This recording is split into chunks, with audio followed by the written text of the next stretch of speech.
introductions and then review and approval of the minutes. I'll start with asking the committee members to introduce themselves, and then we have some new faces actually on the EOHHS side who will introduce as well.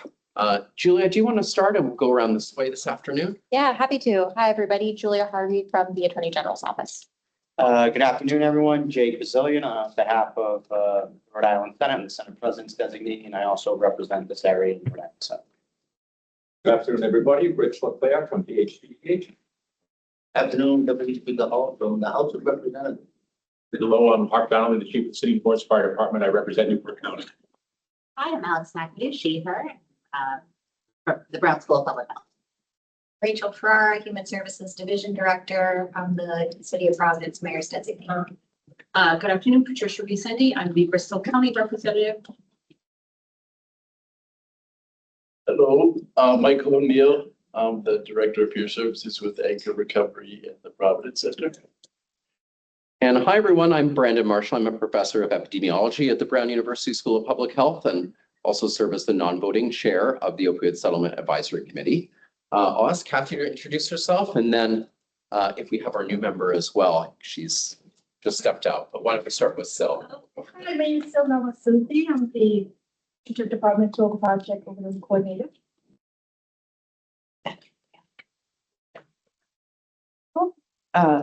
I'm Kathy Schultz. I'm the Director of the Governor's Overdose Task Force. I'm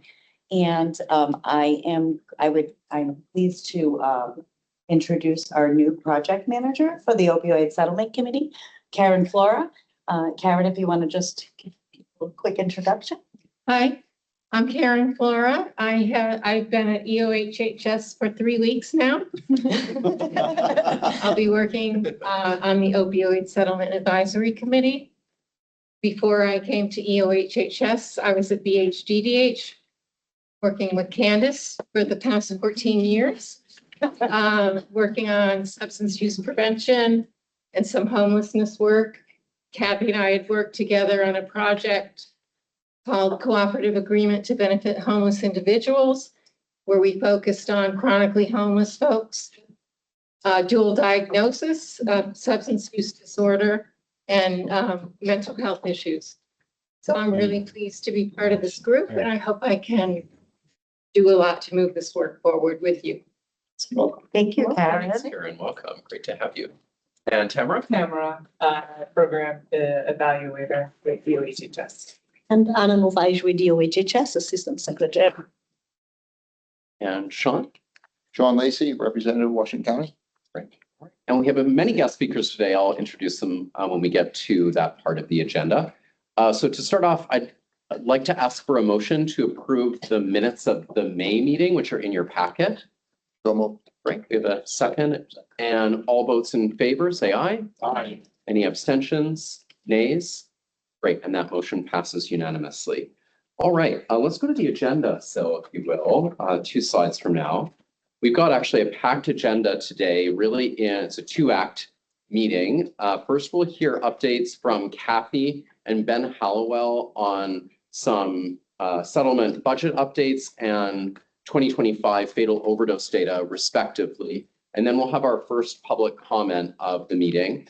During the second portion and the bulk of this afternoon, we're going to hear from the agencies who are responsible for administering most of the opioid settlement funding. So they'll be providing programmatic updates and spotlighting key initiatives that are funded by each agency. So we have most of the meeting dedicated to number 5 on that agenda.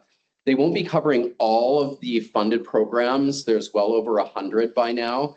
More detail is available in your packet. It looks like this. There's a report that was generated for you that you can refer to and read at your leisure after the meeting, which has more detailed information on the funded initiatives. The other important bits of information that are in your packet, we have lots of it for you, are the copy of the slides from the June task force meeting. This is where detailed 2025 fatal overdose data was presented earlier this month. We only have time for just a very brief update from Ben Hallowell at the Health Department, but if you're interested in more information on the 2025 fatal overdose numbers, those are available as a printed slide deck for you. We also have the summary findings from the community conversations process at the task force. You'll recall that last month, Kathy and Alex Gutierrez presented some of the high-level summaries of the findings, but we thought it would be worthwhile, and we promised you the full report, which is available here. So this has much more information on specific feedback from the community, recommendations, etc. So I encourage you to read that after the meeting, and we'll continue this discussion in July as well.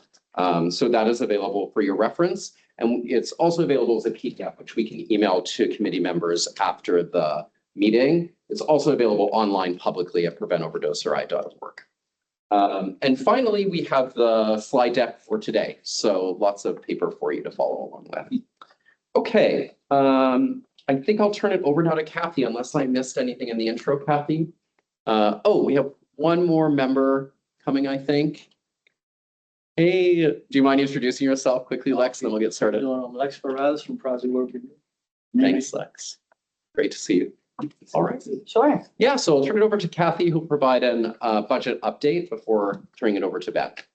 Go ahead, Kathy. Okay, thank you so much. Thank you, everybody, for being here today. Thank you to our agencies who you're going to hear from some programmatic updates, and also our partners who have joined us for the presentation that'll follow mine right now. So this is just, you can move to the next slide. So each and every year, we work across the state agencies, and our opioid finance manager, Michelle Goncalo, puts together and looks at sort of what our spending looks like. And we try to present this out now prior to our fiscal close. So I just want to remind everybody, we're looking at the allocations, which are correct. That is the pillar, that is what you've all voted on by pillar. But we broke it out for now by just agency, so that we could get the totals of the spent to date as of May 2026. I want to just remind you all, this is what is recorded in our state ERP system or Workday system, and these are just what has been spent that has literally been invoiced and paid out. We do anticipate that these numbers will increase because we're at fiscal close. We usually see an increase in spending. I also want to note that for the spending, what this means is it takes approximately 30 days for every invoice to actually be paid. It will not show if it say is at the Department of Administration and in process. That would not be reflected here. So we will in July present again across the pillars. So I just wanted to kind of give you all a high level of where we are right now. And then the last column here is from the encumbered amounts. The encumbered amounts are basically what is in contract. This includes contracts that may be multiple year. So this could be a contract that is in effect right now, and it will span across all the way till 2028, for example. So this is an estimate. This is based on input that we got from our agencies who had provided a lot of information to try to get a better understanding of where we are as far as what is already in contract or obligated. I also want to just note, as you can see on the bottom, for EOHHS, there are some funds that we consider to be obligated that are for administration. That is included here for evaluation. We also hold some of the funds in our account, and we work with the agencies to for that may, for instance, be in planning, such as stimulant use. We have some additional funds that are held in the EOHHS account and other priorities or initiatives that are in there across the agencies. Kathy, can I ask one clarifying question? Do you Sure. mind? Sure. Yeah. Does the encumbered column, is that inclusive of the spent amount as well? Yes. Okay, so the spent is. Yes. Yes. Yes. It's a subset, correct, Kathy? Yeah. Yeah. It Yeah. means it's in contract. That's what that means. Great. We actually do have other clarifying questions for Kathy before we turn it over to Ben.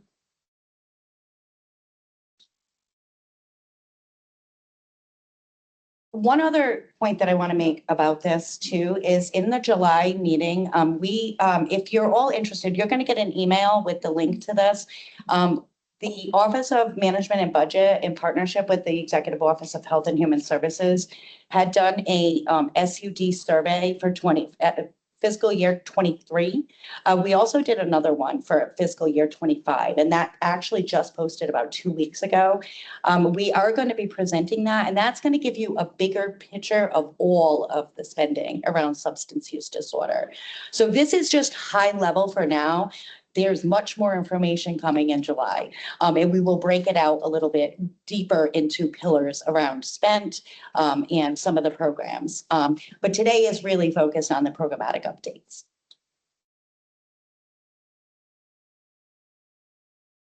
Okay. Thank you, Kathy. So we'll return to this in July, where we'll focus a lot more on the financials. As Kathy mentioned today, really the focus is on the programs and the initiatives. But before we get to that, we wanted to provide all of you with a brief update on the 2025 fatal overdose data, which closed earlier this month. So I'm going to turn it over to Ben Hallowell, who's the lead of substance use epidemiology at the Rhode Island Department of Health. Maybe before you start speaking, Ben, I'll just ask Dr. Larkin to introduce himself while he's getting settled. What? No one introduces me? Jerry Larkin, Department of Health. I've been on the phone, but. Oh, great. Thank you. Welcome. You all introduce yourself, so you don't need to do that again. Take it away, Ben. Thanks. So as you may be aware, in 2022, Rhode Island had the highest number of fatal overdoses ever reported. And after that, Rhode Island set a goal to try to reduce fatal overdoses in Rhode Island by 30% by 2030. And this is aligned with CDC's Healthy People 2030 goal. And so we basically set stepwise goals that would bring us down to 305 fatal overdoses by 2030, would be the 30% question. As you can see, in 2025, there was 219 fatal overdoses, which represents a 50% reduction in fatal overdoses in Rhode Island from 2022 to 2025, which is awesome. Next slide. Encouragingly, when we looked at these declines by race, ethnicity, age, and sex, we saw declines in all population groups, which was great. As it's been historically, most overdoses continue to happen among non-Hispanic white males, and most people are between ages 35 and 64. At the bottom here, we have the rate of fatal overdose by race per 100,000 individuals, and here you can see that while we see declines in fatal overdoses among all race and ethnicity groups, non-Hispanic Black individuals still have the highest fatal overdose rate in Rhode Island, and it's about double what the rate is for non-Hispanic whites. So while we're seeing improvements, the difference in the rates is actually widening a little bit because historically it used to be about 50% higher and now it's about double. But it is encouraging to see declines in all groups. There is also in your packet from June, like 35 or 40 slides that break it down further. And the recording from the June task force on the fatal data is also available on here. But happy to answer any questions. Yes, Rep. Hall. Do you have any correlation why between blacks and whites? Give me a better understanding since I'd like to know. Yeah. What you know. I think there's tons of reasons. It's hard to pin one. I think one is, and you'll see in the packet, most overdoses that occur among non-Hispanic Black individuals are stimulant involved. And historically, there has been less funding for stimulant-related activities. At the health department, the grant that we're funded on didn't allow us to do stimulant work until 2023. And I think now that we're focusing much more on race equity, we can focus on stimulants. We're starting to see declines. When you look historically at the data from 2016 to 2019, we saw big declines in Rhode Island in overdoses, but the rate of deaths among non-Hispanic Black individuals basically remained constant the whole time period. And we only saw improvements in non-Hispanic white individuals. So it's encouraging now that we're seeing declines in all groups, but in terms of the disparity, it's like access to treatment, availability of resources, I think historic lack of maybe interventions that prioritize race equity. And I think it's been a really big focus now. And that's why we're seeing the improvements. That's interesting. Thank you. Good.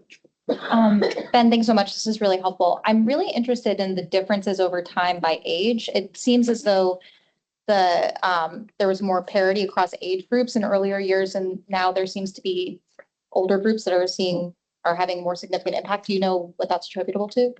Or if interventions have been just more effective in reaching younger groups? Twofold. So when we look at data from 2023 to 2024, all fatal overdoses declined in all age groups except 55 to 64. They actually saw an increase in fatal overdoses. I think in part, when we look at fatal overdoses by age, virtually all fatal overdoses among younger individuals. And last year, when we looked at younger individuals, 100% were opioid involved. And most of our interventions historically have been focused on preventing fatal opioid overdose and naloxone. And as you shift to older individuals, they become less opioid involved and more polysubstance. And so it takes, more approaches to help prevent those fatal overdoses. Thanks. Questions or comments for Ben? Not a question or a comment for Ben, but I wanted to just recognize that Ben said it in passing, and this why didn't really stop to register the tremendous achievement of that reduction. And I just want to say it one more time because I think it's ought to give us pause. And while we continue to have those disparities, which we have across all health indicators anyway, unfortunately, but taking a minute to really celebrate the tremendous victory that has been for the state in dropping that level of percentage, it's truly amazing. And so thank you to all of you for your work day to day in making that happen. Just wanted to really stop for 1 second, not just another statistic, because it's important. Thank you.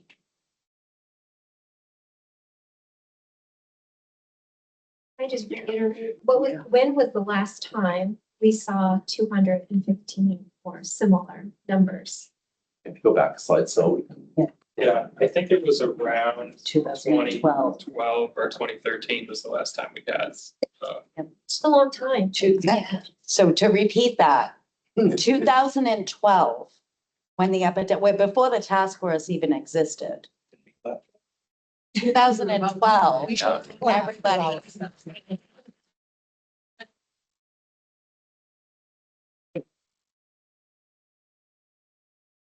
thank you for that comment. Thank you, Ben. Yeah.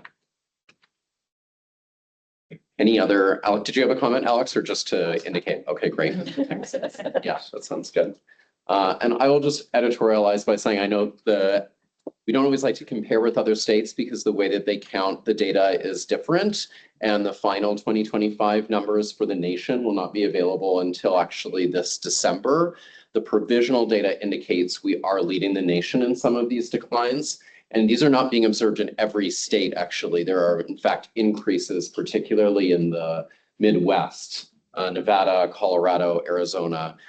So we are really leading the pack in these dramatic reductions in overdose deaths. So thank you again for everyone in this room who does so much life-saving work. All right. I think we have time for our first public comment before we get into the agency presentations. So let's go ahead and start in the room. Please try to keep your comments to 2 or 3 minutes if possible. And just raise your hand if you have any questions, and then we'll move it over to the online forum.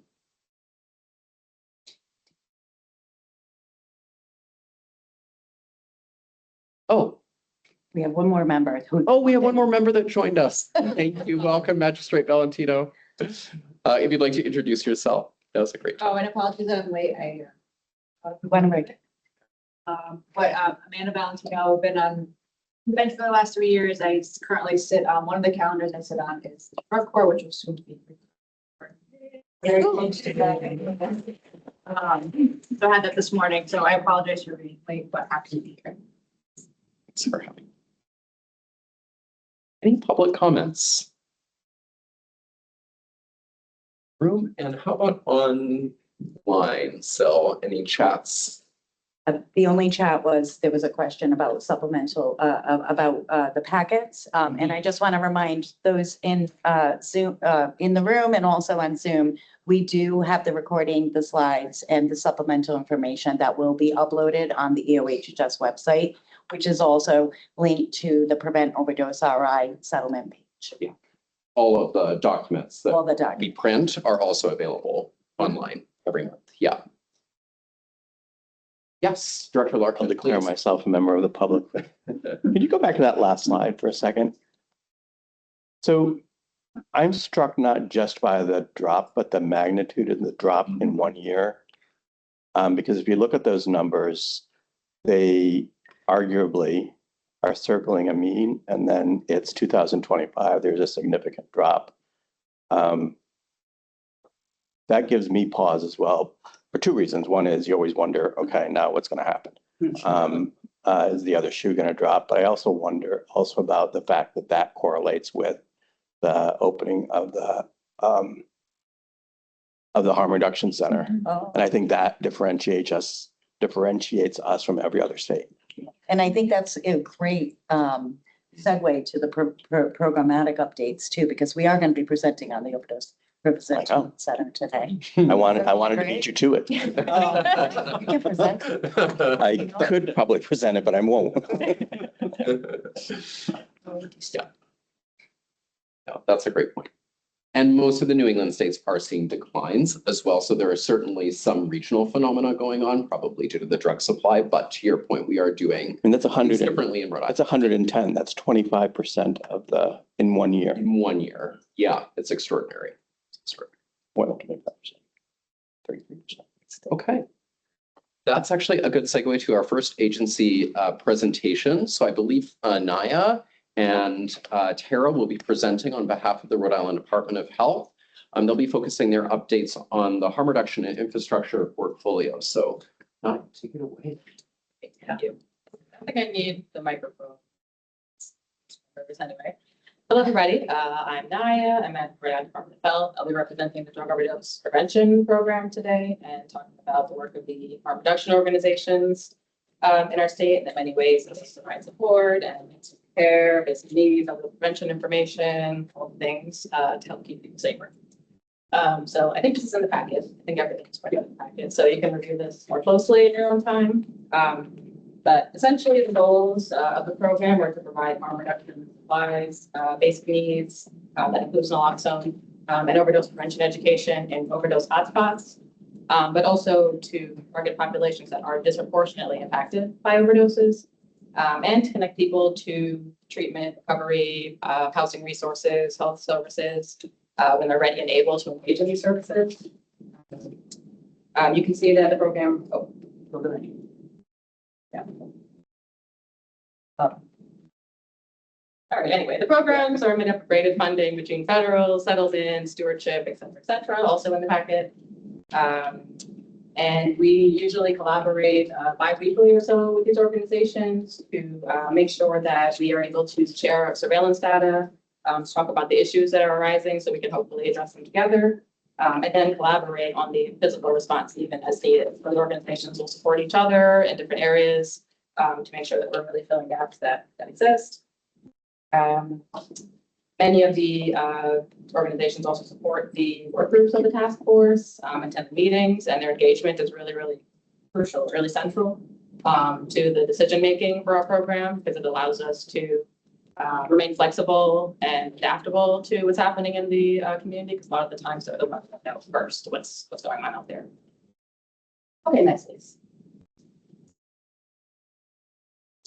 Okay, so harm reduction specialists meet people where they are. There's multiple low to no barrier access points. As I mentioned, they'll use a combination of surveillance data, they'll use community relationships, but also word of mouth, because of with folks in the community to really to identify issues and serve people better. They partner with businesses in the community, food pantries, shelters, public housing, et cetera, to really expand the reach of the overdose prevention materials and also naloxone. They have fixed sites, drop-in centers for folks to be able to check in, to receive walk-in services, basic needs, and to connect with a peer. as needed. They conduct mobile outreach, which will be on foot or by vehicle, but also table and community events to really make sure that they're touching all parts of the state as much as possible. There are also over 10, I think it's 13, I'm sorry, vending machines, public health harm reduction vending machines throughout the state as well that will dispense naloxone, fentanyl test strips, and then also basic needs such as rain ponchos, things like that will also be contained inside these vending machines. Not really included in here, but kind of the home delivery services, as mentioned, is the community first responder program, which really manages the state naloxone distribution supply from the settlement. They also engage by mailing individual kits to folks to their homes. They can request to have kits mailed directly to them, which was really impactful when you talk about private setting overdoses. Being able to ship naloxone directly to people has been very powerful. The recent text campaign increased overdoses, not overdoses, requests for naloxone from about 100 or so a month to like 800 or so. It was an instant reaction to the text message campaign. So it shows that that's very powerful. Excellent. Okay, so I will not go very deeply into this because I'm not a master of statistics. Dr. Marshall, though, is an expert in this. This is wheelhouse. So the Profound model, however, is a 5-year study. It's meant to optimize naloxone distribution strategies to determine the most effective amount of naloxone to be distributed in municipalities. The model was able to demonstrate that approximately 1 overdose death is prevented for every 750 naloxone kits distributed. And if we're estimating that about 4,000 overdoses are reversed in the community each year, and many are not attended by any medical personnel, it shows that this really contributes to the need to continue to distribute this naloxone, make it available to the public, low barrier, free, etc. The data is also used by harm reduction organizations when planning for events like International Overdose Awareness Day to determine outreach locations. We look at where naloxone has been distributed to date, and then look at the projections in the Profound model to determine where folks should really put their efforts on International Overdose Awareness Day, for example. Yes, please. Okay, how are we doing with distributing 50,000 kits? So year over year, the vast majority of the kits in the state are distributed from the free settlement supply for the community needs. So they're going through the community first responder program to our community harm reduction organizations, but also social services providers, healthcare providers, prevention coalitions, etc. So we know that a lot of these kits are very likely going to folks who are in the most need. And then, as I mentioned, also IOAD is a big push to put naloxone in the hands of people who we don't traditionally engage, so that really everybody can be part of this work as well. Next. Okay, as we were just talking about, Black and Hispanic Rhode Islanders are still disproportionately impacted by overdose, although the rates have dropped. We saw that it now is, I think, twice the rate of white and but this is very encouraging because we see here that Rhode Island harm reduction organizations engage Black and Hispanic clients at much higher rates to provide services. The line there would be non-Hispanic Black clients, and then the red line would be Hispanic. So I want to mention that the harm reduction organizations, staff and organization, their values, etc., really focused on diversity. So they hire very diverse staff with different living experience, identity, language, so that it's easier for folks to really be able to connect with folks out in the community if they share experience or identity. Also, just to call out the systemic racism, of course, that is a big part of our health system. Black folks are often least connected to care, or excluded from care, or excluded from services, excluded from information. So it's very important to ensure that we're really making a conscious effort here, and we can see the organization is doing an amazing job of that. Thank you. Okay, also to call out here, housing. You can see here that just around 70% of the clients that harm reduction organizations serve are unstably housed. So you can see that a lot of the time the organizations are reading the folks who are, make sure that the folks are at the highest risk of an overdose. The organizations will serve folks at encampments to provide basic needs, naloxone, just to talk to folks about their experiences, but also to connect with housing options through the regional access point. They might fill out a housing application, et cetera. They really help support folks get to the next step.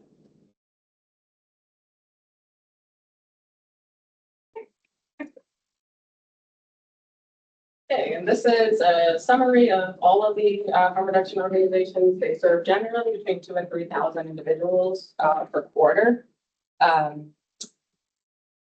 And the funding from the opioid settlement has really allowed like the expansion of efforts to expand into new communities, to hire more peers with lived experience, and to serve more targeted populations that are at risk of higher risk of overdose. I'm sorry. And staff might have multiple interactions, sometimes daily, with some clients that help build relationships, trust in the community, and that allows people to really feel like they have the support they need to make changes in their lives. Next week. Okay. So a major part of this harm reduction work in Rhode Island is founded on the prevention of infectious disease and long-term chronic illness. Many of the organizations engage in testing for HIV, hepatitis B and C, and other STDs. They'll offer rapid testing on site to folks, and then also help with continued connections to further treatment, et cetera. At least 75% of the clients who are tested at the drop-in centers represent particularly at-risk populations or populations who might have slightly higher incidence of STD or infections. And they also, as I mentioned, provide referrals, transportation to appointments, and incentives to help get folks connected to care and treatment in the event of a reactive test.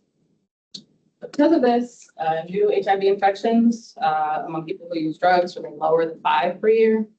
Congenital syphilis cases were curbed to 2 cases in 2025. There was a significant rise just before that. Hospitalizations for Hep C continue to decline over the past 10 years as we're able to catch the infection earlier on and able to help folks along with treatment. And the rate of pre-exposure prophylaxis for PrEP uptake in Rhode Island is higher than neighboring states. So thanks to the collaboration between the harm reduction organizations and healthcare providers, we're able to address these challenges with more harm reduction plans. And I will pass to Tara to share about another program related to malaria healthcare. Thank you. And then we'll have time for questions. I should have mentioned after each agency presentation. Good afternoon. My name is Tara Cooper, and I am the chief of the Center for Health Promotion at the Health Department. So the drug overdose prevention program is one of the programs, in addition to prescription drug monitoring program, tobacco control program, and also violence and injury prevention program. I'm additionally one of the state co-chairs for the prevention task force. My colleague from BHTH co-leading that.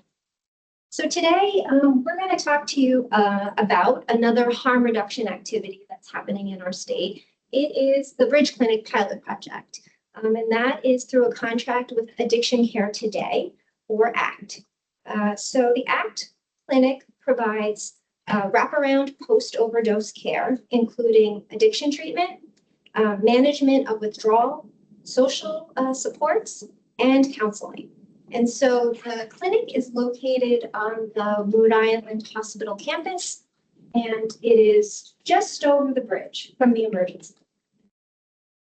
So our contract, the Department of Health contract with ACT is for 3 years and just totals a little over $400,000.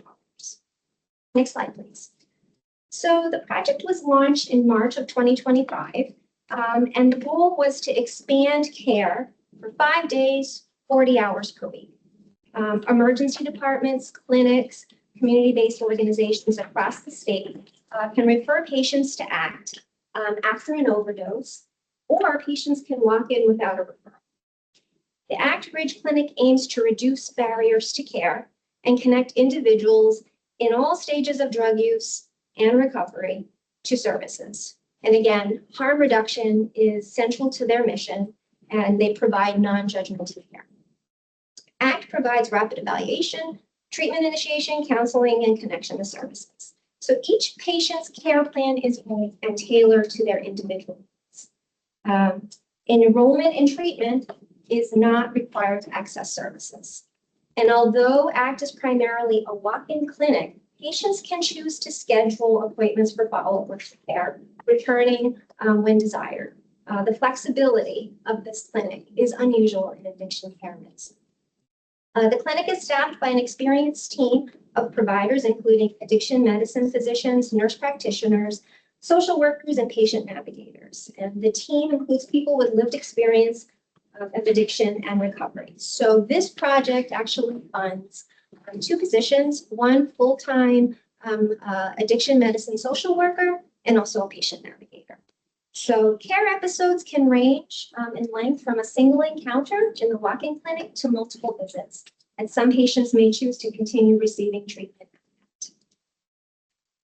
So next slide. Some outcomes or some outputs to date. So in the first year, between May 1st of 2025 and April 30th, 2026, there were over 1,500 patient visits and 182 patient intakes. Patients were primarily male and Caucasian, and 67% of patients were prescribed medication for addiction treatment during their visit. Initial feedback to the clinic has been positive. Clinic staff are continuing to work on getting the word out about their services to other healthcare professional teams and organizations to increase referrals. And again, the Bridge Clinic project is funded through October 2027. And at that point, the team feels that the goal of the clinic will be self-sustaining.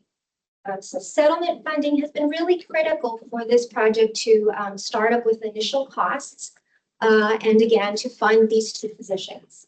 ACT is currently billing for all other eligible services, but again, anticipates there will be sustainability as they build up their patient care. I think what I just wanted to also point out is the Bridge Clinic model has been, is an opportunity for our state to expand access to addiction care for populations, especially in rural areas.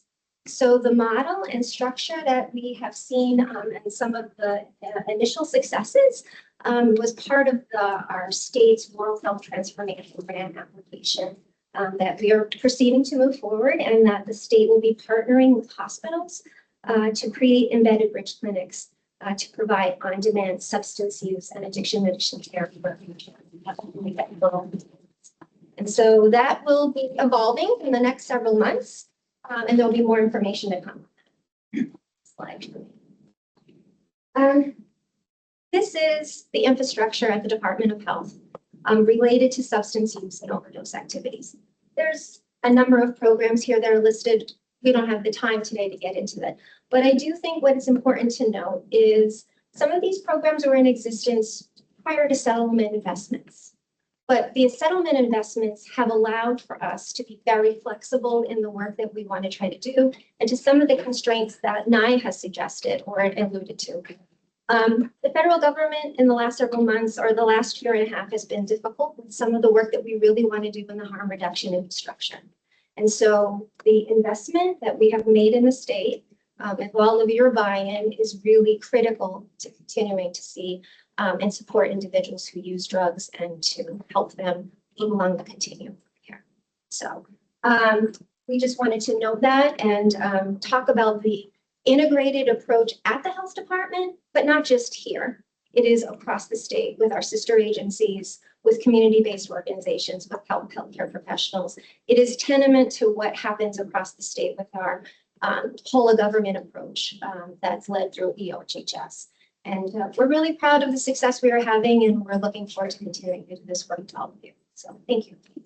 Thank you so much, you two. So we have some time for questions to Naya and Tara and others at the health department. Rep Hall, you're first. I want to say thank you and how the program have affected people's lives.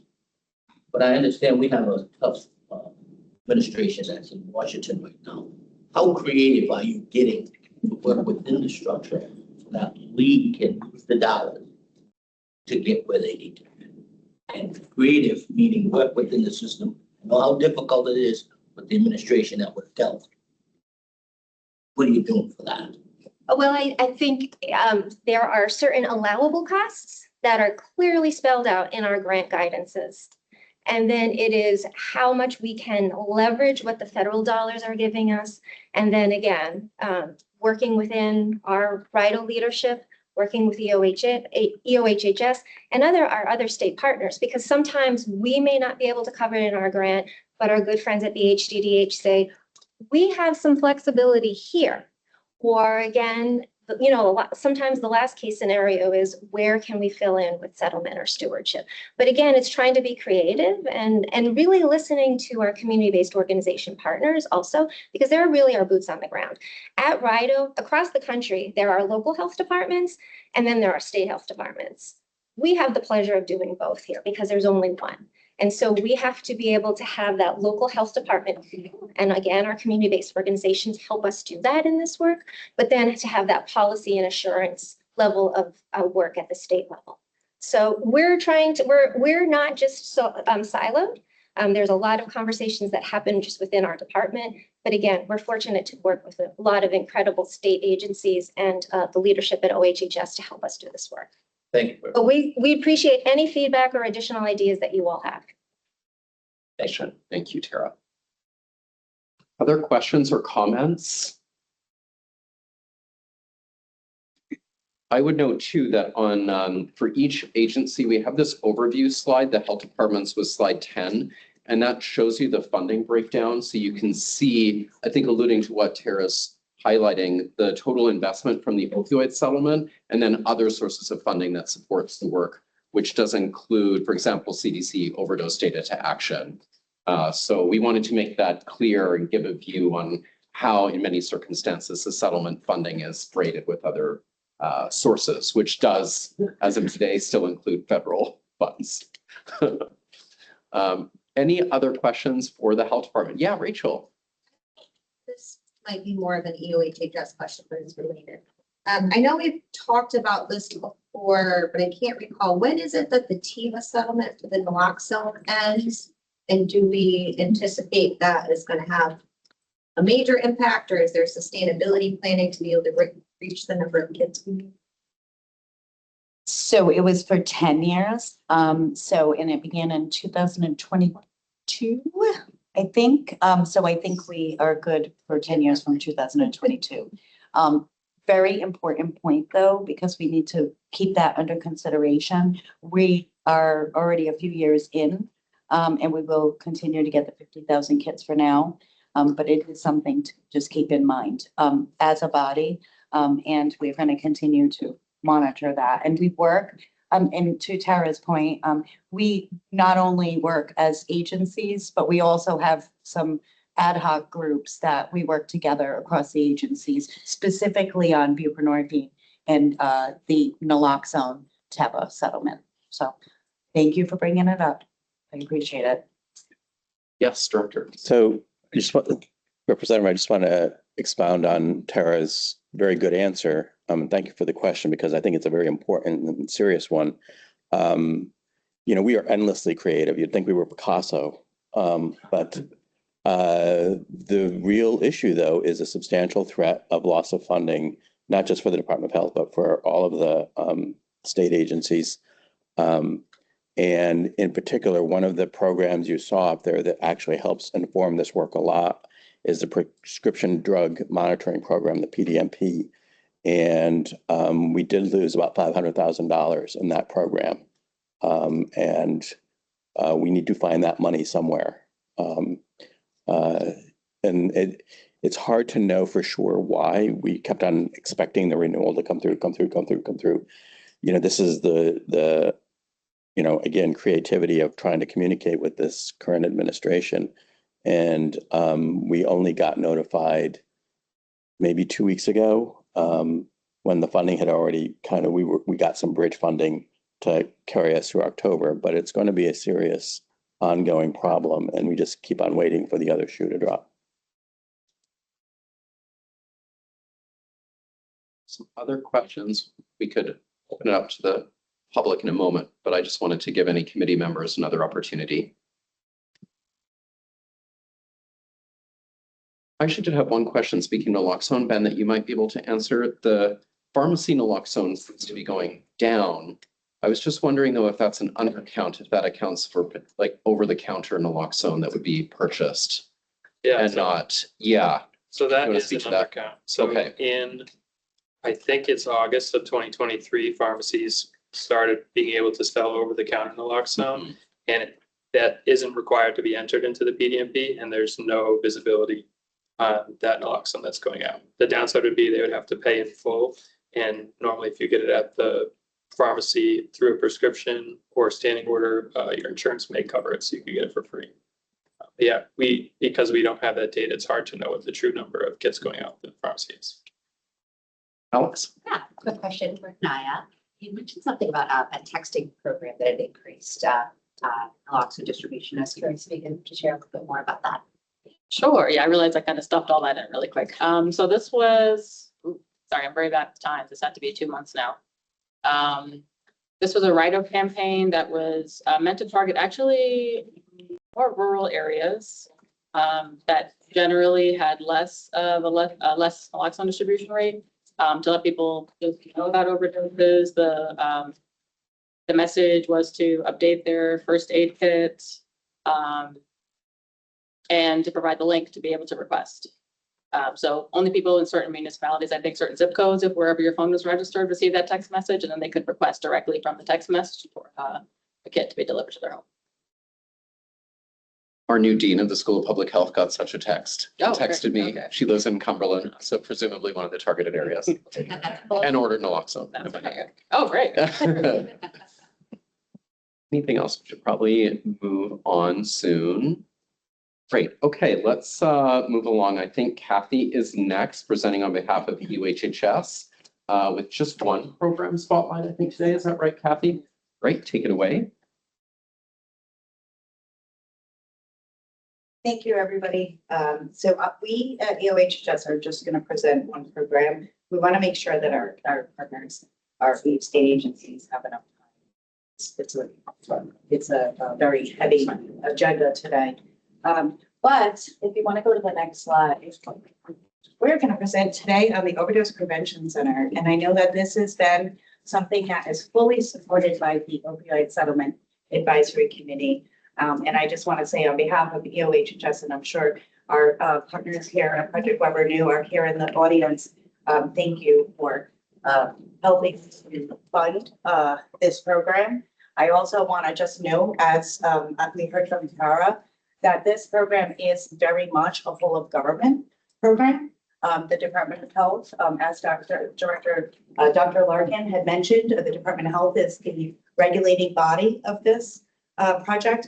Director Leclerc has been in many meetings as we were in the process of opening the Overdose Prevention Center before it was licensed, when we were looking for a location. And I'm proud to say that the location couldn't have been a better location. It is literally on the hospital district. It is right next to the Bridge Clinic, which is literally over a bridge from the emergency department into the Bridge Clinic? Yeah, it's the Bridge building at Rhode Island Hospital.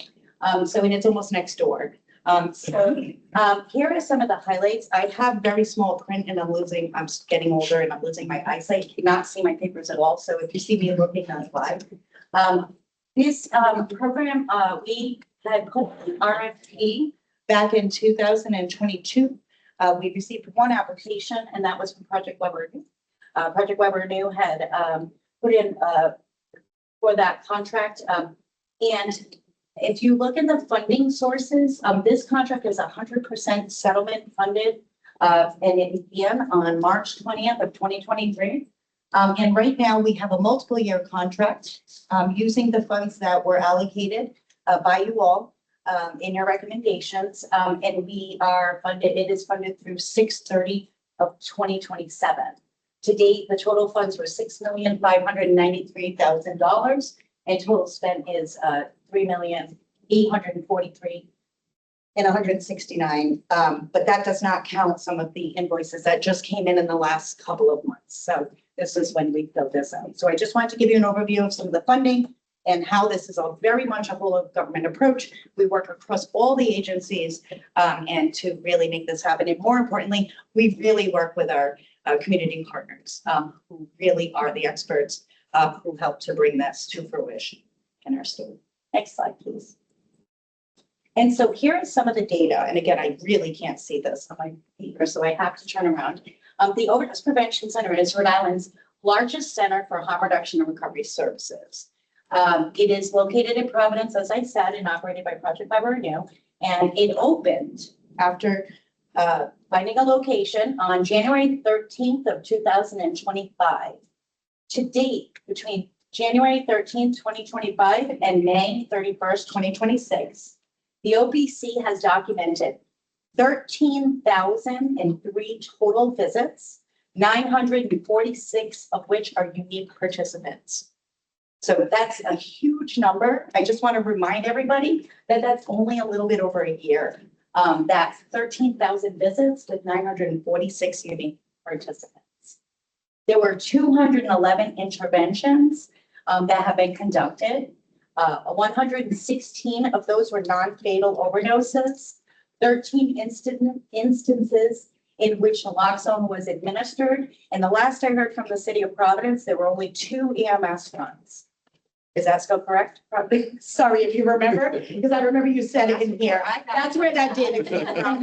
Yeah. And 0, let me repeat, 0 fatal overdoses have occurred at the Overdose Prevention Center. And when the regulations were written on this, I want to remind everybody that was the goal, was that there will be 0 fatal overdoses. And so among the participants, 85.2% of the participants were unhoused. I think that's an important data point. 54.5% were white, 22% Black, 18.9% Latinx, 5.9% Native American, and 2.4% multiracial. And the service delivery for the clinical supports, because that was part of the model also, is to ensure that we had clinical supports, there were 600 prescriber visits, 1,097 individual counseling sessions, 299 intake assessments, and 2,219 nursing visits. So I think that's really showing us that those nursing visits are very, very important when it comes to the clinical supports. So I want to also highlight in the side, because I think this is really important, the participant feedback is which that 89.5% said that they would be using alone if it was not for the Overdose Prevention Center. 94% said that they would be using outside, 14% in a park, and 9.3% in a public restroom. So we talked about, and I think that somebody asked about whether this has been impactful. Although there isn't causation, we don't have specific causation to this. Obviously, this is a huge impact on reducing fatal overdoses.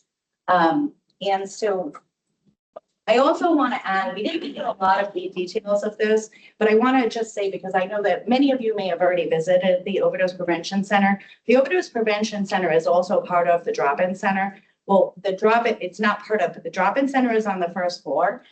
So not only do you have the access to the Overdose Prevention Center specifically, but on the first floor, you have active and intense case management available from a peer, a person with lived experience or living experience, people who really have built that trust in the community, many times have known each other for 10, 15, sometimes 20 years. So that relationship is already there. But I always, it's just for me because I used to do a lot of outreach for homelessness. When you have a shower, it really does make a big difference. When you have access to be able to wash your clothes and you're unhoused, it makes a huge difference. So I want to also add that although it is separate from this program and this project, and I'm not showing the data on in that information, Naya kind of spoke to that because that is the mobile outreach program. But that drop-in center being on the first floor, it really creates a one-stop shop plus the clinical supports. So I just wanted to highlight that. And you can go to the next slide, and this is the final slide. So this is, actually, I have to give shout out to Dr. Marshall and his team. They are actually leading the evaluation for the Overdose Prevention Center. So this is the actual evaluation that is happening. Dr. Marshall and his team have a 4-year NIH-funded study to evaluate the effects of the Overdose Prevention Center on the health of people who use the facility and research impacts on the surrounding neighborhoods. This is a multifaceted evaluation with many different components, including qualitative and quantitative research arm, neighborhood impact analysis, and cost-effective studies. The majority of the data has now been collected and results are anticipated later this year and into 2027. So I just wanted to also just highlight that this is also there's a very intense evaluation happening, not only for the OPC, but the neighborhood. So with that, that's all I have. And if you wanted to add anything, Brandon, if you feel. No, that just that the evaluation is exclusively funded by the NIH, not opioid settlement, and the federal grant is still active, which is amazing. So, so we have time for questions for Kathy. Yes, Director Leclerc. Two questions. Kathy, thanks for your presentation. The first one is, do we measure the number of the 946 unique participants that were referred to and engaged in treatment at the Opioid Prevention Center? Or were they all in treatment?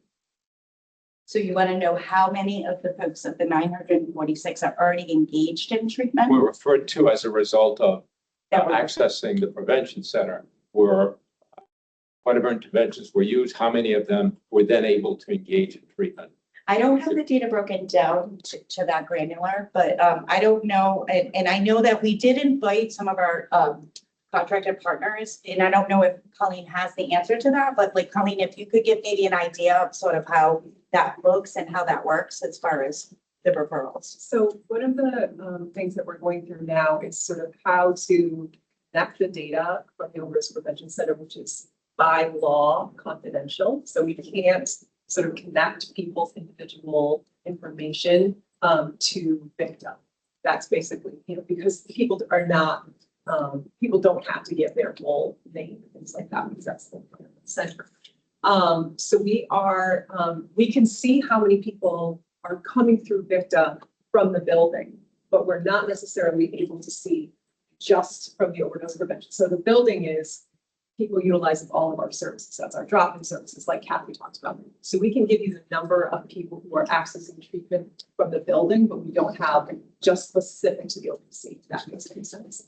And I mind if I add something to Colleen? Yes. Yeah, we did. So as part of the study, we recruited 250 people from the OPC of those 950, and we obtained consent from them as part of the research study to link to Behold and to the PDMP, which due to the great partnership of the agencies is done, and we actually just got the data recently. So that will give a view of those folks who consented to participate, their access to methadone, other SED treatment programs, and buprenorphine prescriptions, both actually before they started using the OPC and after, so we can see change. So we're furiously analyzing that data right now, and is our top priority to have a look at. So that'll be another view into that really important question, Director. Yeah. And we're also going to be tapping into the ecosystem. There's a request right now to also gain information from the ecosystem. Yeah. For the people that For- consent. for- Yeah. My second question. Yes. What kind of linkages does the the Overdose Prevention Center have with other providers in the community, especially other SUD providers and especially CCBHCs? I know it's located in Providence, so you would think that would be the hub of where the referrals go. But are there those linkages, and are they working? And do you have any measures of that? I can answer a little bit. You're being recruited here. For the CCBHCs, we're working extremely closely in our Pawtucket office, which Lex is the director of. So we have a very strong linkage. Gateway has a clinician based in our drop-in center. So we're working very closely.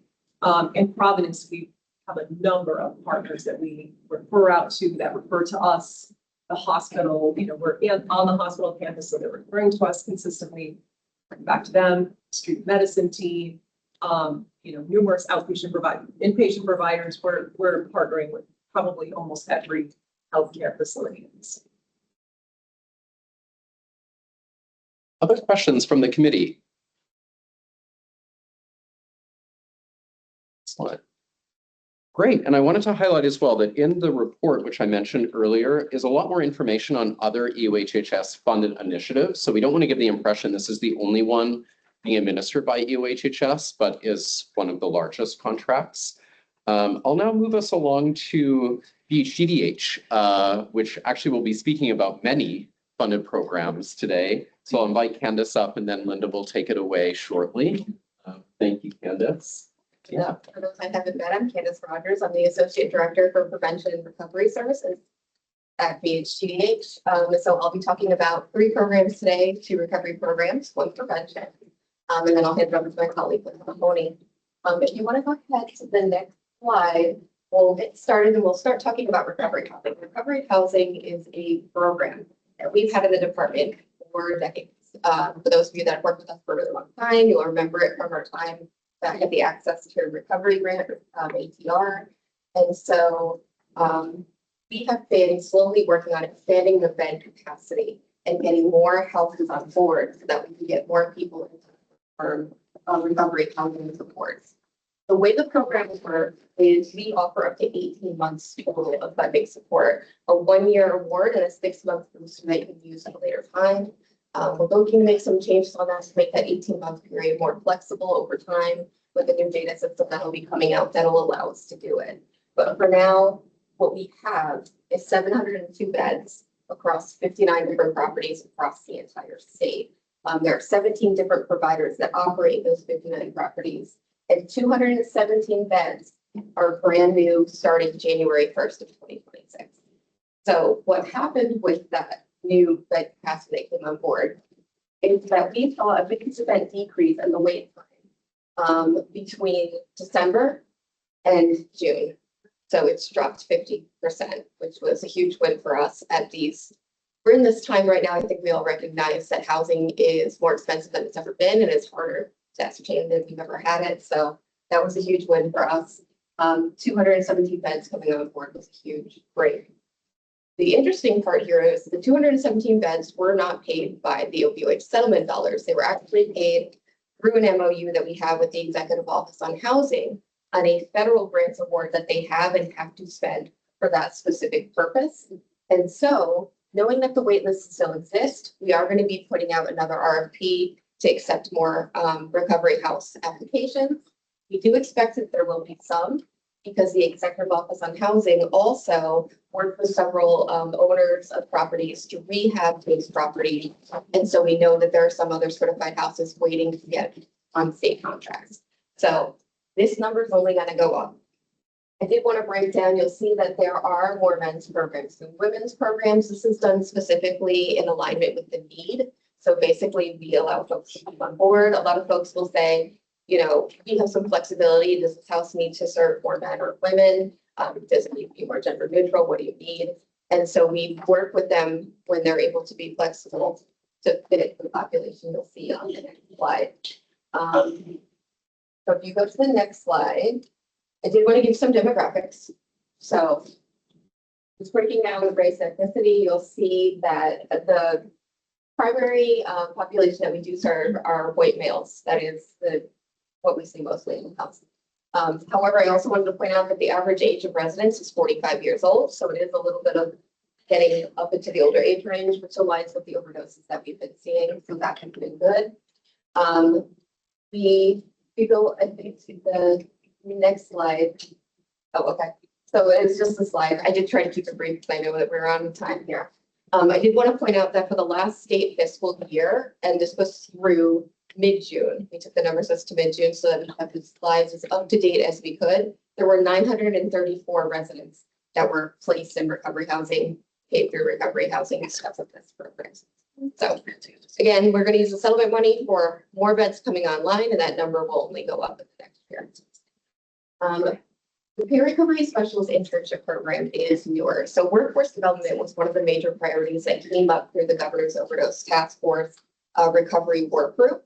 And so to really work on the fact that we had a metric that was set around increasing the number of certified peer recovery specialists in the state, we went ahead and established this program with some of the recovery capital funding from the opioid settlement. This money was money that was left over in the basic needs funding that we share with the Department of Health. So these are the ones that go to the recovery community centers, but in interest of leveraging resources we had, we used some federal resources for the basic needs and shifted these resources to workforce development.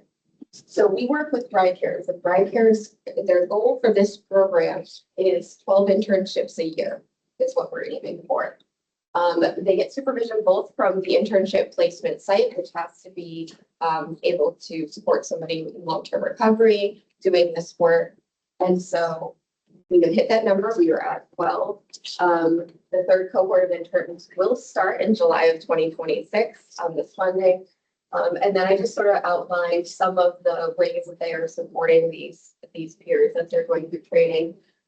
We also separately create other funding from the Substance Use Block Grant in order to have ThriveCares support anybody who needs any sort of assistance in getting certified. So if you need help in the tests, they'll help you with test prep. If you need help in your internship hours, they'll help you with placement. So that was very distinctly done in order to try and get up our numbers. I did on the slide, and I know it's super, super small, and it's super small on your slide in front of you too. Want to highlight that this is from the Executive Office on Human Services Workforce dashboard. So they have the certified occupations, the total numbers that are certified through the Rhode Island Certification Board. We are climbing. This is the number of certified peers. We are currently at, I believe it is 290, which our goal was 300. So we're right there. We're doing pretty good on that number. And I think that goal is actually for next year. And I just saw it, Rich, in the thing that we did yesterday. That's what you said. So yeah, that would be for next year. We're going to 300. So we're only 8 to go. If you want to go to the next slide, I'm going to pivot now to some of our prevention work. So Living Assistance has been a long-term program of the department since literally 1986 was the law that was passed, and it was present before that. There was actually 14 members at this time. At this time, we have one vendor covering the whole state. So our student assistance program is a multi-component program that includes education, problem identification and referral, and alternative activities for the students in middle schools and high schools across Rhode Island. We are currently in 70 middle and high schools across the state. Practically all. We're getting so close. There's a few stragglers that we're still trying to get on board, but there is a school share component of funding, and sometimes that can be a barrier. So I want to point that out. The program itself does include ESPR. There's a screening, brief intervention, referral to treatment. The brief intervention for those that are experiencing substance use issues is brief challenges, which is a version of 7 challenges. You might have heard of it before. A lot of our treatment providers are certified and provided. There are other programs in here as well, including individual and group counseling through the student assistance counselor in the school. So it's a way to also take a little bit of the pressure off of the mental health focused staff in schools. There's not many professionals in the schools these days, and so it's a way to sort of spread the work across more bodies. It also includes a universal education component that goes in 1 grade in middle school and 1 grade in high school. Usually it's 8th and 9th. And so we used to do the prevention education series, which actually recently has updated. We now partnered with Stanford University, and we do versions of Smart Talk, which is an evidence-based curriculum that has been really effective. And the target substances are more aligned with substances we see today than the old program we had, which was developed in the 90s. So it was something we listened to the student assistance counselors on and said, you know what? If you think that this program is not being updated in the way it needs to be, we'll pivot and we'll switch to a different curriculum. So that was something they fixed. We do have some added modules that we've created over the years. One on tobacco and vaping, another one on opioid prevention specifically. And that was done back in the COVID days. So that was with COVID money.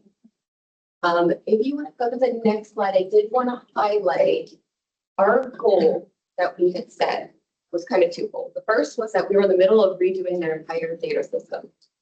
Historically, we used a system that was really designed for coalitions and modified it to fit. Instead, we worked with them to develop their own data system separate and apart. It's a Trax data. Trax is the name of the company, and basically it's modifiable.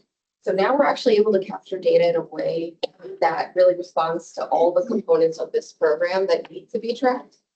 So we're resetting our baselines for what we want to see in measurement and growth that we want to see happen. The one thing, though, that we've kept consistent is that we wanted a target of 10,000 unique individuals that have gone through the elements of this program. And I can say that as of the end of May, the May report showed that we were up to 12,274 that have gone through this program. That includes 46,000 individual activities. That's for parents, that's for educators, that's for students.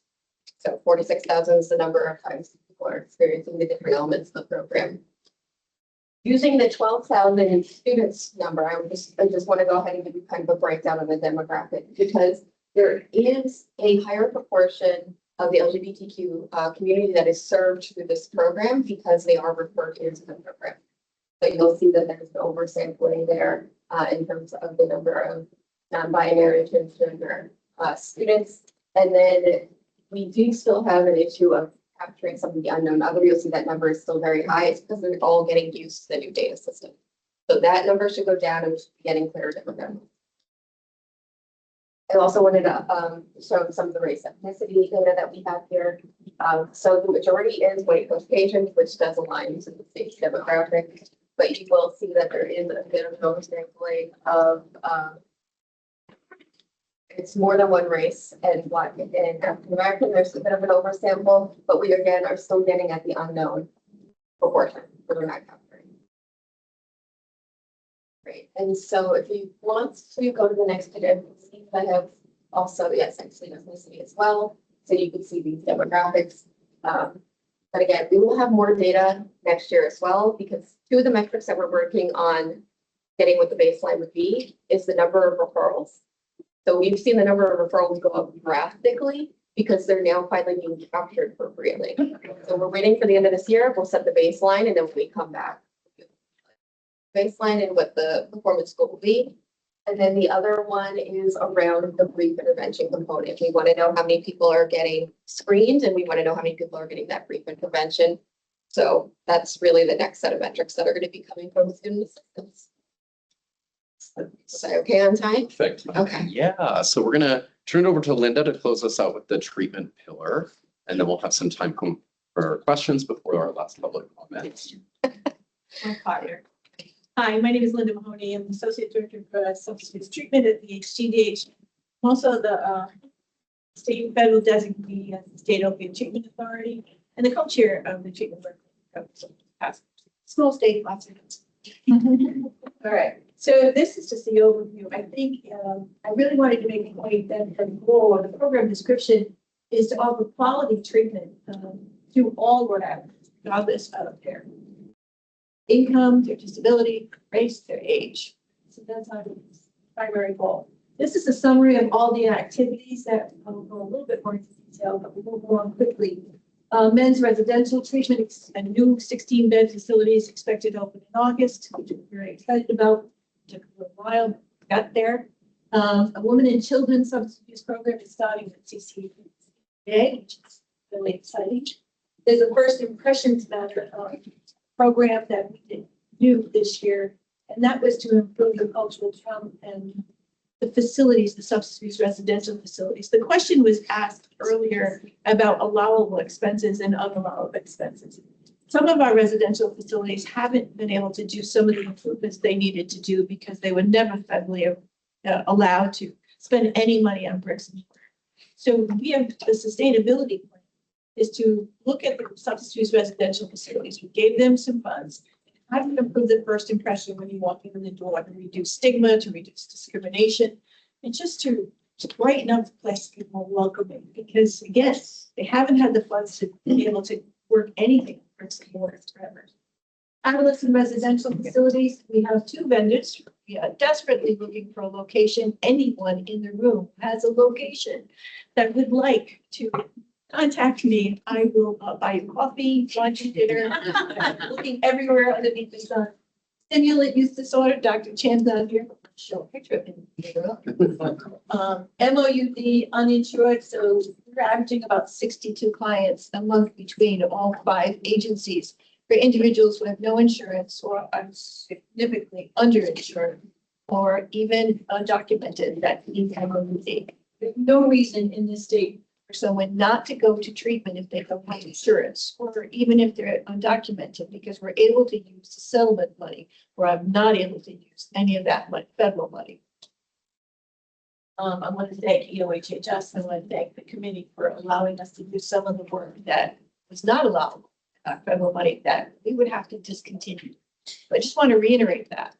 We would have had to take people who are currently on treatment, who are undocumented, off of medication, because federal money does not allow us to do that. With the grace of God, we don't have to. LMFT program is, this is sustainable. This is we are licensed marriage and family therapist. We're not able to get supervision, and they weren't working in our substance abuse treatment facility because they didn't have a lot of education around substance abuse. They had marriage and family. So we have a supervisor who has an expertise in, actually she's one of my interns back many years ago. And so she's training all these LMFTs how to work in a substance abuse residential, or how to work in an OTP, how to work with families that are directly affected by substance abuse. Believe me, that's a special population that needs our services, especially for the children who have lost their parents, the parents who have lost a child. All right, so if you look at the treatment funding source, you'll see 6 different funding sources. We consider ourselves experts in the grading, in doing grades these days. So the grading funding and finding what's allowable here, what's not allowable here, and we actually sharing that as much as we can.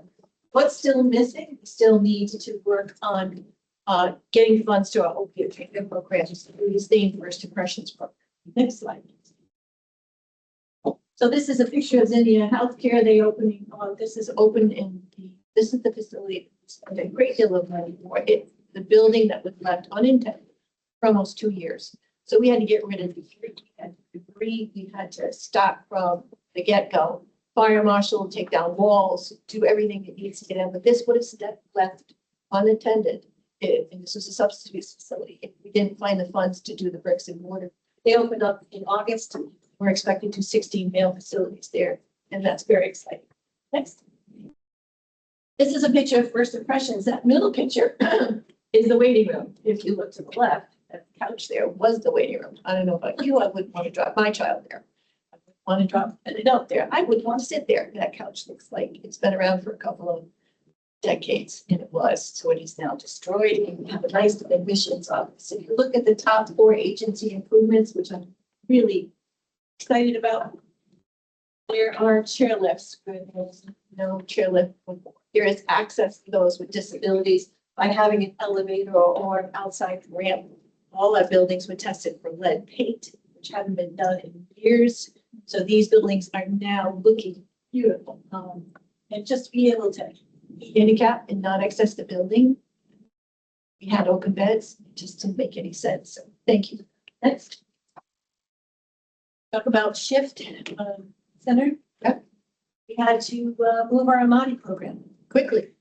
The Amani program is based on looking at DEI populations. This is faith-based. We go into communities at high numbers of those who are underserved, who happen to also be a minority. We run 3 trainings successfully through prior funding that we have. That funding we had to be rewritten, and we had to go to the settlement to funds to be able to provide the money. It's a faith-based program where we go into the community and we run the community there. We have the global treatment facility that goes to the church. And this is like a 22-week course. And I just want to read a quote from, this is a quote from a member that graduated from cohort 3.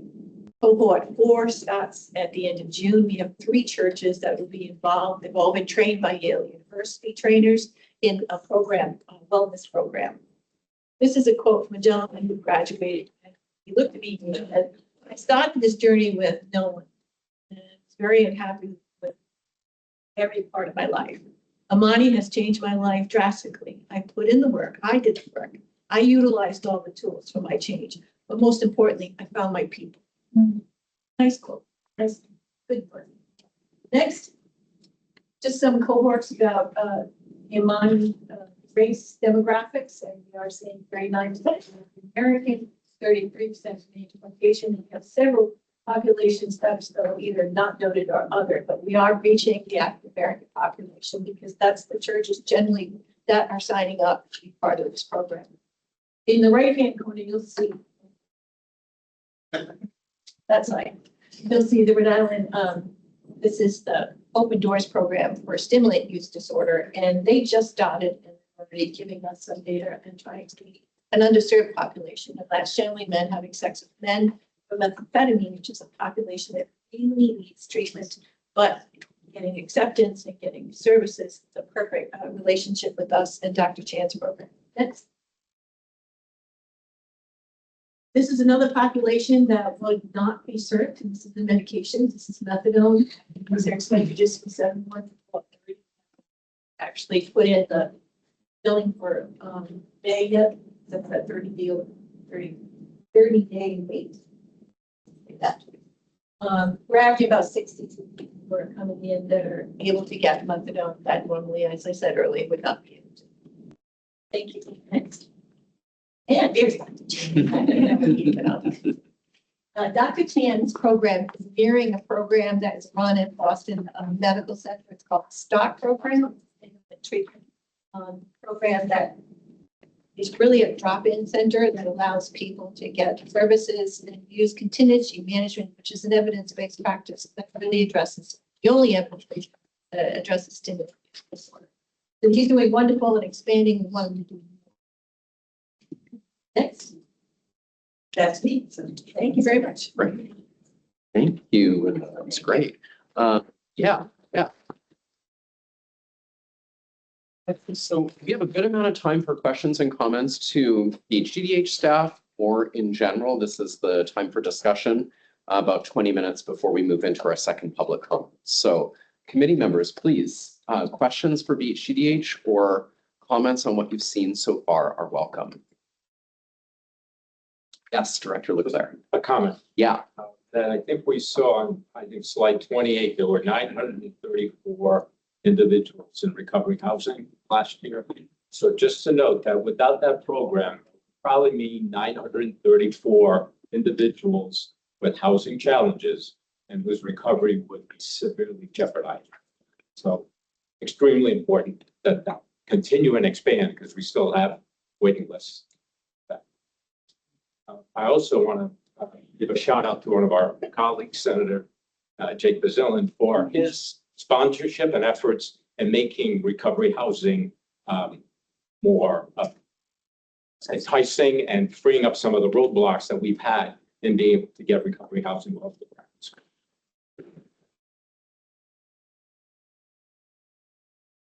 Thank you.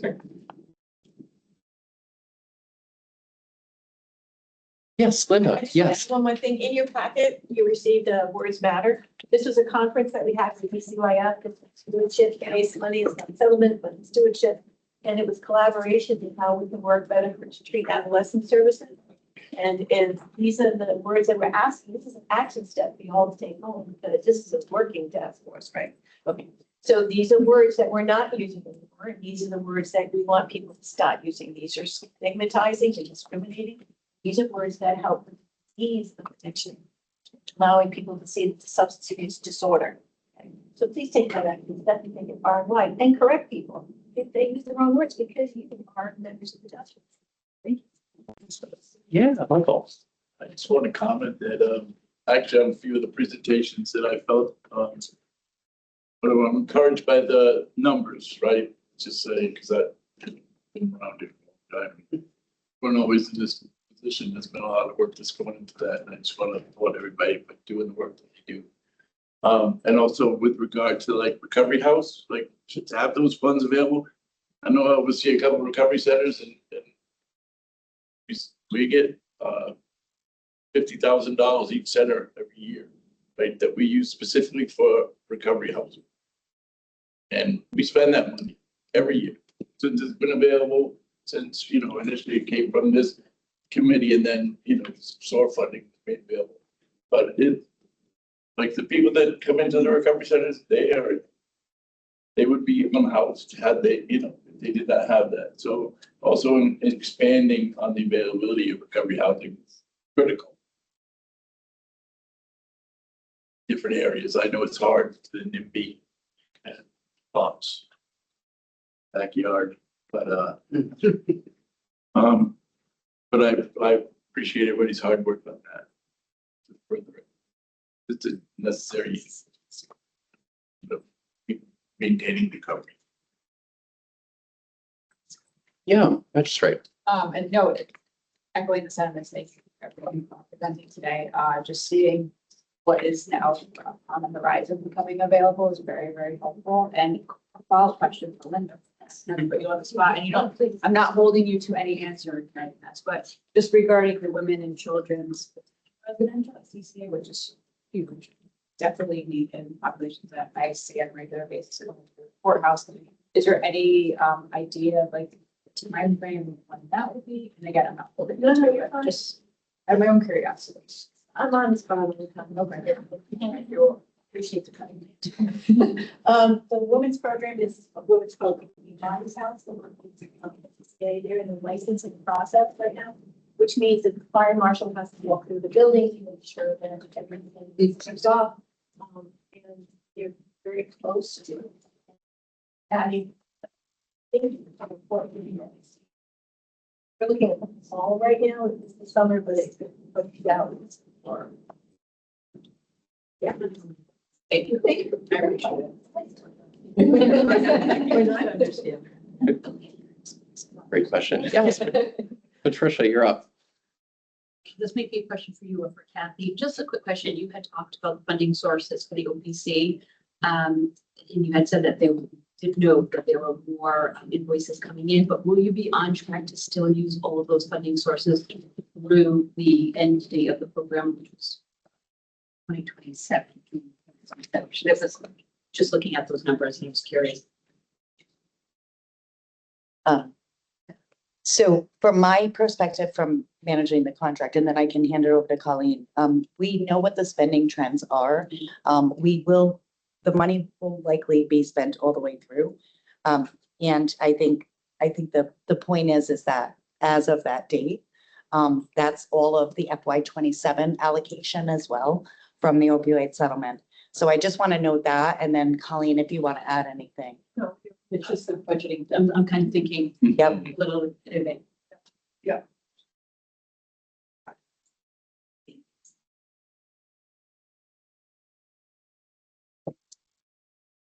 Questions, comments?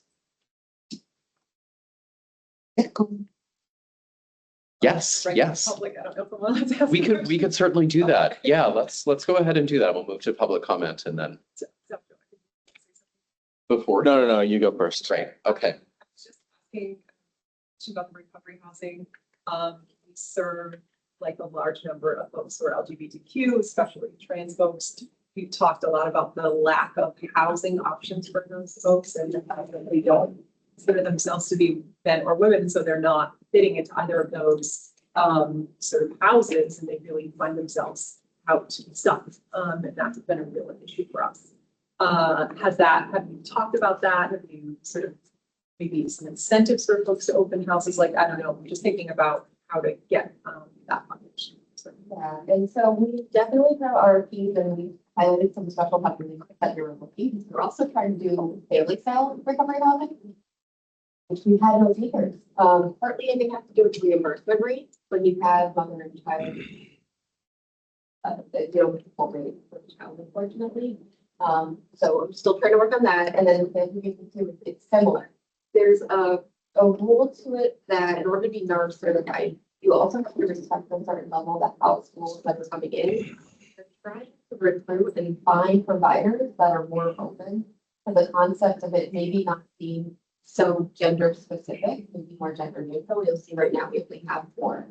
So my hope is the next RFP is beyond involved. But if you know of any providers that would be interested in opening such a house, Once CRP is posted, I'm directing it right to this group and everywhere else I can. You need to find those folks that are willing to open up those restrooms.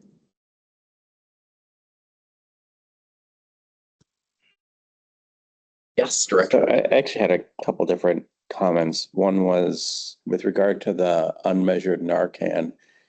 Shouldn't you be, I mean, you might be able to do that by looking at the inventory control of the pharmacies themselves.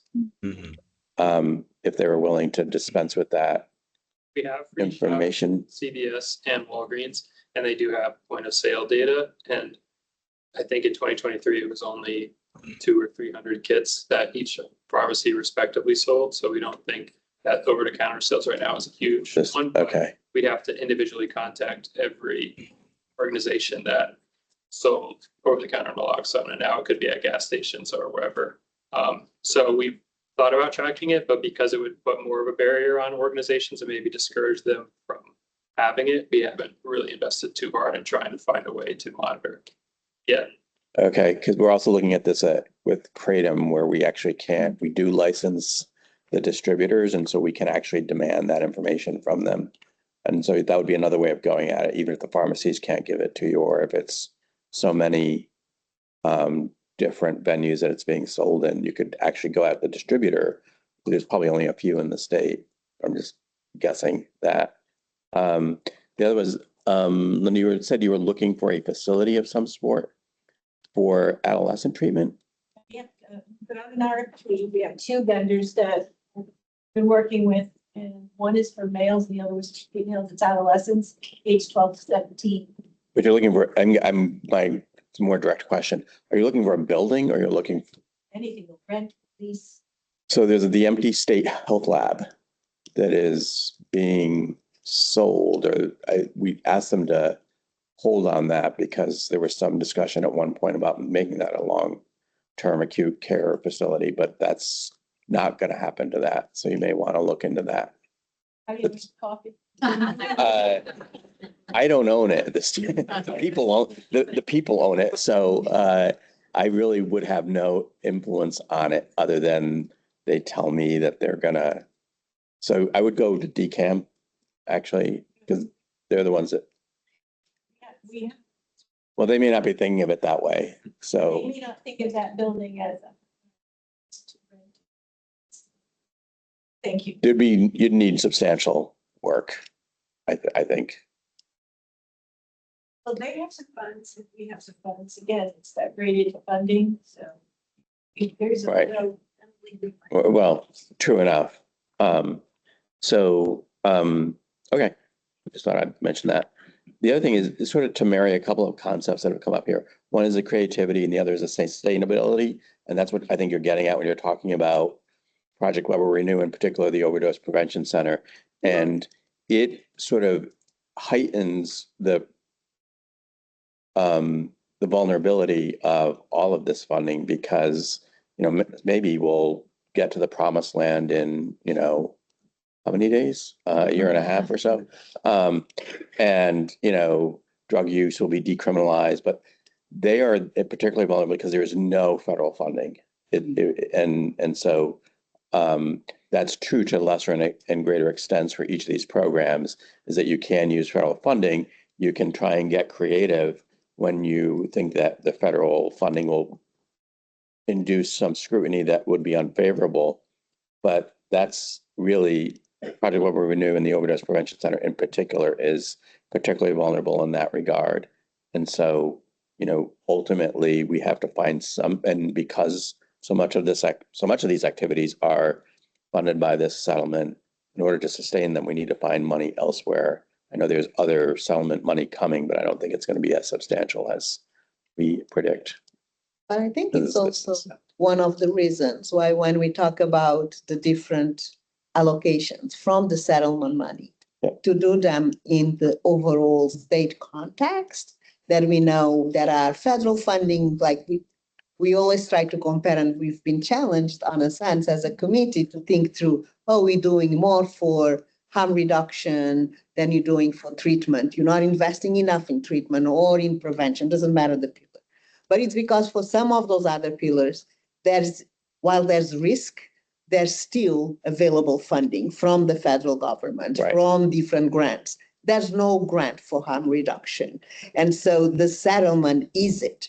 And so when sometimes you see us pushing one way or another, it's truly looking at it in the state context, all of the investments that we've made in the state on all of the pillars and being able to see where is the greatest need and where can we not support, but through this way. And that's where the real creativity is that all money is fungible, but it can't necessarily be fungible. Yeah. You know, one grant to another, one to one. You have to figure out a way of shifting funding from one place to another to support different things. I don't know if that was vague. That was really vague, but I think you probably know what I meant. Yeah. If I can just add that, I think that the OMB survey for this committee is going to really show you all exactly what the Assistant Secretary just mentioned, because it really breaks it down by pillar. And it's the same way that you all vote on your allocations. So that's why we work so closely with the Office of Management and Budget, but also with our state agencies. So like I might have said that we were behind the scenes, but like at the end of the day, we know that there's a lot of federal funding that goes through the HDDH. There's also a whole bunch of federal funding that goes through the Department of Health. And then there's the Medicaid reimbursement. So it breaks down and shows what services are Medicaid reimbursable and what are not. And I think that you'll literally see sort of what the Assistant Secretary said. We are going to send the link to you all. So please, if you have time, because I know your time is valuable, please, read it if you can. But either way, we're going to put some of the key points in our slide deck in July. Any other comments before we move to, or questions before we move to public They comment? hand up. Yeah, we've got a few. But is there anybody, Any whatever? other committee members should probably move to public comment? I think we have a few online. I'm getting some texts. I don't know if we can have the members of the public online speak, Kathy, or do we read out? Yeah, We sure. can? Okay, great. So just due to time, I might move us into the second public comment. Then if we have a little bit of time at the end, we can have any final questions from the committee, if that sounds good. So let's start online to switch it up, and then we'll go to the in-person. So Kathy, do we have any online comments? Yes, we have one. We have one. So with their hand up, Edwin? Great. Yeah, hey, thank you. Can you hear me? Yes. Yes, hi Ed. Hi, Brandon. I'll be very brief. My name is Ed Baker. I'm a person with lived experience with severe addiction and all the consequences that brings, along with the consequences that the war on drugs tends to bring. And I've had the pleasure of a long career in this field. I'm retired now, but very active in advocacy. And, I want you all to know, that we recognize, your hard work, and we recognize your success, and we see you in Vermont. We see you as leaders, and in some very real ways where we're following your lead. I want you to know that without Brandon and a few of his colleagues, we in Vermont, we probably never would have reached the place where we are now. We're about to open an overdose prevention center. So I want to thank you for having me. I want to let you know that you're held in great esteem, and thank you. Thank you for your contributions. Thank you, Ed. Thanks for joining us from Vermont. Appreciate your kind words. Thank you. Any other online comments from members of the public, Kathy? Right. Okay, we'll open.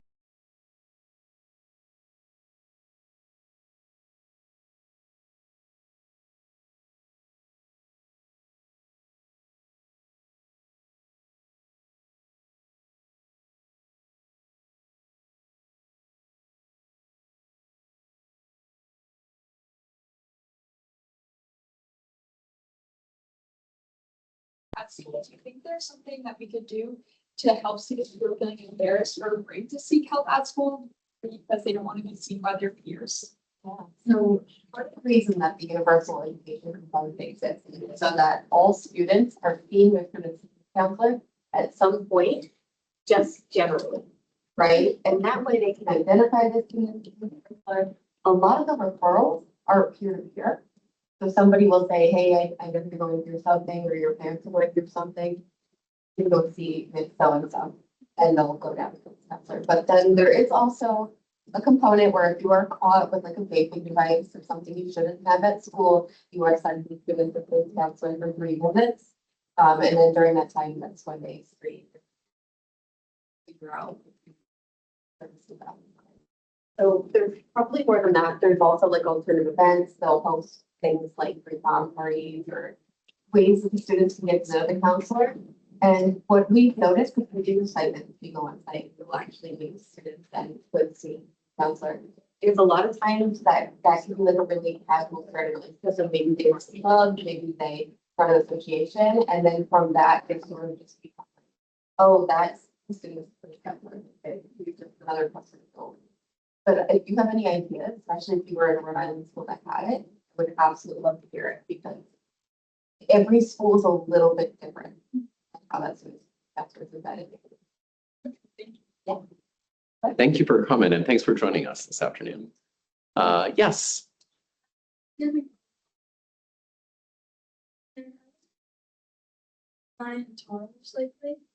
was wondering where the vending machine would be located and if there would be more effective areas where overdoses are more common. My colleagues in the back, Tom and Emma, can you answer that for us? Yes. Oh, the vending machines. Oh, yeah. Oh, where are they? There are about 13 locations. We coordinate with the Department of Corrections. It has about 7 or 8 parole offices and also at the prison. Then we have a hodgepodge of other places, community health centers. There are 2 of them. We're installing one at a fire station in Newport, a behavioral health site in Westerly. One at where else?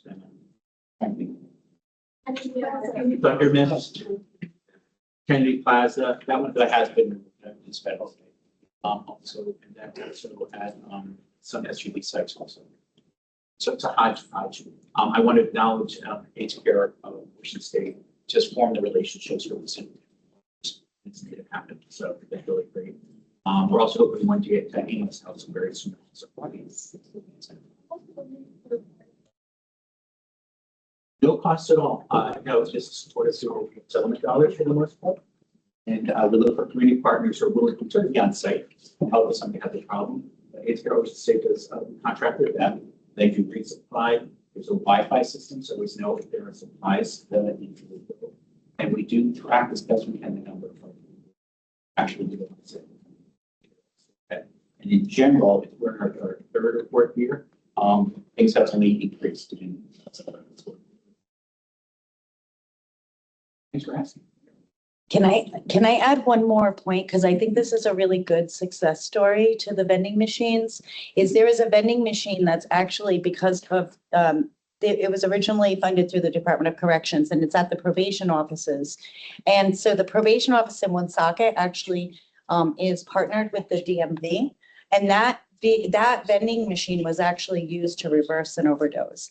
So somebody had an overdose I think they were in line at the DMV, and that actually reversed an overdose. And what happened was the Department of Health and Human Services, I'm sorry, it was the DHS, I'm saying DMV, it's DHS, sorry about that.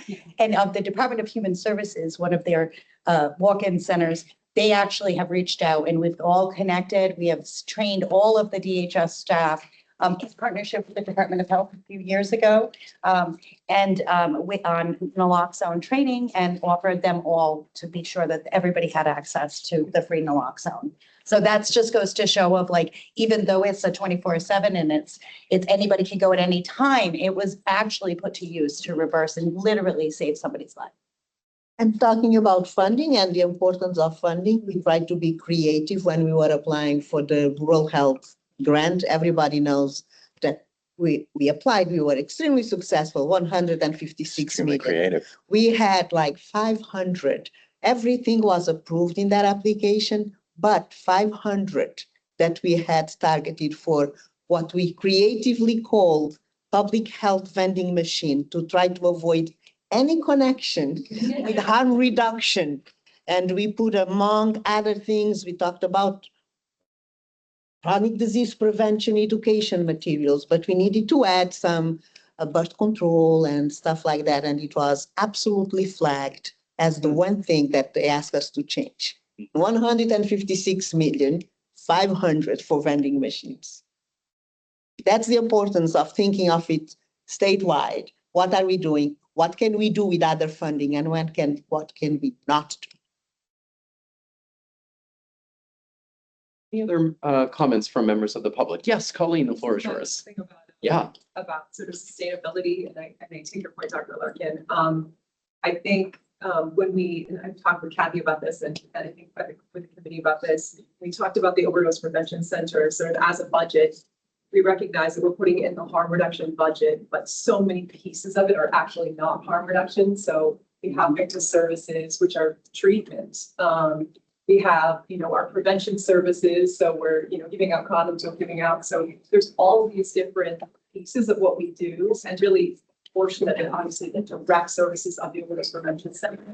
It's just really not the full budget. So I think I also want to sort of make sure that people understand that when you're thinking about the OPC budget, it's really not X million dollars for harm reduction. It's a much more comprehensive thing than that. So when we do the pillars over again, it is something that we've talked about, sort of separating those into those pillars, so we're not, we're accurately portraying the budget. Any other questions or comments from members of the public? Great. Excellent. So I just have a few updates, and Kathy, and then we'll close the meeting. I like to keep folks abreast on how many inquiries we received through our public email. There were none since our last meeting in May. There were several inquiries direct to EUHHS staff about programmatic funding, which were responded to. I was also able to attend the National Opioid Settlement Conference in Denver last week, which is the first inaugural event of its kind. It was interesting. I didn't use settlement dollars to go. I funded my own way. One of the major themes was supplementation. I just wanted to highlight to the committee, there are lots of examples in other states and counties and localities of using settlement funds to support basic city operations. Baltimore is using some funds just to support, for example, their fire department. So that is definitely a theme, and I just wanted to thank the committee for working on that issue and passing strong supplementation guidance earlier this year, because I have a feeling this will be an ongoing issue that jurisdictions across the nation are facing, particularly in light of reduced federal support for many programs that we care about. So that was a big theme, and also I was happy to represent Rhode Island at that conference. And then finally, July and August meetings are really critical for members of the committee to attend. We'll be diving in more detail into the financials in July, broken down by pillar, and updating all of you on the spend as we look towards where we need to allocate FY 2028 funding in August, when we'll have the vote on those allocations. So if you are not able to attend because of vacation or other commitments, please let Sil know as soon as possible, just so we can make sure that there is quorum, which is 9 members, which is required for us to move forward with the business of the committee. So those dates you'll see, and we'll be sure to highlight them over email as well. Kathy, over to you with any final updates, task force or otherwise. So do you mind going through the numbers? So that- Excellent. Yeah. Thank you. Pardon? It says the next meeting is on the. This is the task force meeting. That's a. Yes. That's Yeah, the I meant to talk about the task force meeting. Yep, Kathy. so, hi, everybody. So very quickly, the Governor's Overdose Task Force, next meeting is July 8th, and it is going to be from 11 to 12:30. The topic is going to be community drug checking. This is going to be an in-person with a hybrid option meeting at the Department of Administration. So here, in the same exact room, we just make it bigger because a lot of people usually show up. I wanted to just encourage you all, if you can make it or just listen in, hybrid, that it really does help to kind of see and hear from some of the community perspective and some of the you hear about these recommendations. We can get a little deeper into some of the policy conversations as well. Like I heard somebody mention the recovery housing bill that was championed by our senator here sitting at this table. And he had to hear from many of us about that bill and many people in the community for months. And thank you for that, by the way. But I just want to say, like, you know, those are the kinds of things that you might care about if you are interested in that. And also, once again, as we said at the beginning, if you wanted to, and you just feel like putting your earphones in or something, and you want to hear the data slides and the more comprehensive presentation last month in June when we announced the fatal overdose data, and it might answer some of the questions you may have when you're looking at that slide deck. So that's all I have. Thank you. Kathy. Okay, go to the next slide. So the next meeting of the OSAC is Wednesday, July 22nd from 1 to 3 in this room. Any final questions or comments from committee members before we adjourn for this afternoon? Yes, Senator. Just one thing, because the recovery house thing has been mentioned a few times, and I just want to thank the director for mentioning it, as well as Kathy, who were very helpful during the end of session, and also acknowledge that the work that came from the providers, as well as the state fire marshal's office, for keeping an open mind and making sure that the recovery residences that are certified and are supposed to be certified starting January 1 by the folks at Riot Cares will get treated as a residential use, because there seemed to be some effort afoot to treat them as a commercial use. So it does protect that, which I think is important. And then, Mike, you had asked me about it. Another piece of legislation that will hopefully, designed to help folks that are making their way through long-term recovery. But the governor did sign into law 2 days ago. So probably the single biggest expungement reform that we've seen in the state's history since we put expungement on the books, and it had support from a whole host of individuals, the public defender's office, the attorney general's office, and certainly the governor, who I would like to thank and acknowledge, because now individuals that are really still working out from underneath some of the things in their past, but things that probably wouldn't even be prosecuted these days, nonviolent felonies, things like that, they're specifically attenuated to narcotics and use disorders that were prosecuted 20, 30 years ago. They're going to have the opportunity, so long as other criteria is met, but get before a judge and petition for that to be expunged. And as much as it is an acknowledgement of the hard work that they put into themselves, it also removes a lot of other barriers that maybe they still deal with on a daily, if not monthly basis. So thank you. I know Mike and a few others are looking to reach out to different stakeholders, and all that worked out at the end. I just wanted to report that back to you. Thank you, Senator. Okay, yes, Rachel, final word. Yeah. I just wanted to let people know that the National League of Cities is having an opioid settlement webinar tomorrow.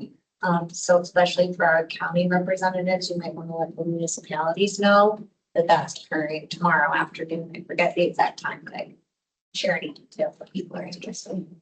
Yeah, if you could send that to Sil, and she can circulate. With you investor as well, Rachel. Thanks for highlighting. Yeah, if you could send it to me, that'd be good. Yeah, that's great. Okay. So with that, I'll ask for a motion to adjourn. So moved. Yes, first, second. All in favor? Aye. Any abstentions? Nays? Great. And we are adjourned, folks. We look forward to seeing you in July 22nd. Enjoy the lovely weather. Big difference. When you have an opponent, when you don't have an opponent.